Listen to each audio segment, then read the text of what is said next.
to discuss 1/3 plus 3/4, but more generally by the end of the video, I'd like to talk about what it means to add any two fractions together. So, starting with the example, and the example will not be the general explanation, but it will lead into it. The thing about having 3 as a denominator and 4 as a denominator, if you look at the two pizzas on the left, you see that they are, well, the slices are different sizes, so it's actually hard to add these up. Um, we'd like to compare apples to apples. So in order to do that, we're going to need a different denominator. So what I like to do is I'd like to use the denominator 12. I'm going to show some steps, and the way I pull this off, first off, the number 12 you see that I got as 3 times 4 from the two existing denominators that are here. And let me just write one of those existing denominators. You may likely skip the following step that I'm about to write, but I am going to show some steps, and you don't always have to use the number for the denominator just by multiplying, the original denominators. As an example of this, we'd like to look at a second example. So as a reminder, coming here, I'd like to look at 1/6 minus 1. In any case, the previous video talked about how it's okay to multiply by the same on top and keep the same value fraction. So I'll take the first fraction, top and bottom by 4.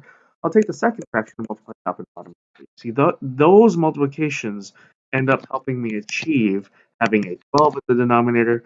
Here, 1 times 4 is 4. And then in the second fraction, 3 times 3 is 9 in the numerator, times 3 is 12 in the denominator.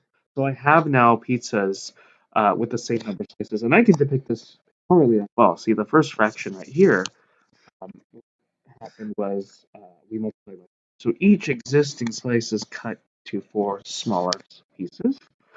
And same thing with this slice here. I'll cut first in half and then cut each of these halves in half. So there's one original slice is now 4 smaller slices. And there we go. So of the 12 total slices here, you see that 4 are shaded. That's why we have this fraction 4/12, right? Same deal with the second fraction. We have originally started with 3/4 right up here, which is depicted here, and we can talk about 9/12 instead.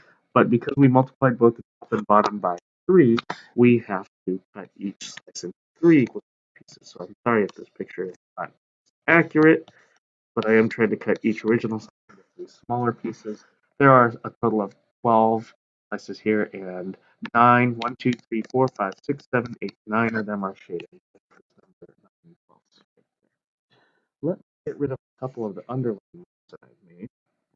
And now that we have pizzas of the same slice size, we can add up. And if you have the same denominator, don't add the denominators together. You just keep the denominator as is, and you have here in this case 4 plus 9. So you have in this example 15 over 12. No need for mixed fractions or anything like that, not in an algebra class like this. So this is, of course, one full pizza and then one slice from another pizza that has 12 slices. That is a way to view this number right here, 12. But I'll just point out the common error that people make is to say if you have 4, some people will say, you know what I'll do is I'll do 4 plus 9, and I'll do 12 from the first 12 right here, plus 12 from the second 12 right there. That is not it. I mean, you'll get 13 over 24, but we were never, ever, ever talking about starting with a pizza that has 24 equal-sized slices in it. So this is not correct.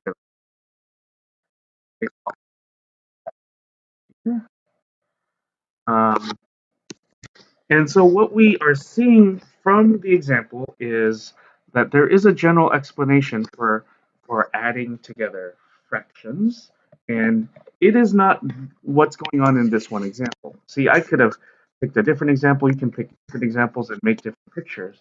So instead of resorting to a specific example to show that a formula is true, see, that would, again, it doesn't show that the formula is true in general. It only shows what happens in that one example. But the idea is that this argument works no matter what the numbers are.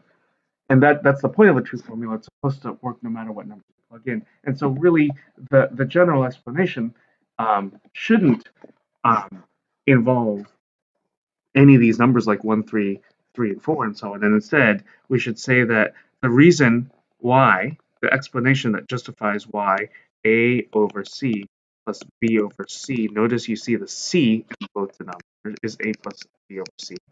So the matching c is because of the same denominator. Whenever you plug into a formula and you see a certain variable appear, that you have to plug in the same thing. The reason why you could say this formula is true is eating 8 slices from a C slice pie, not pizza, but pie now, and then eating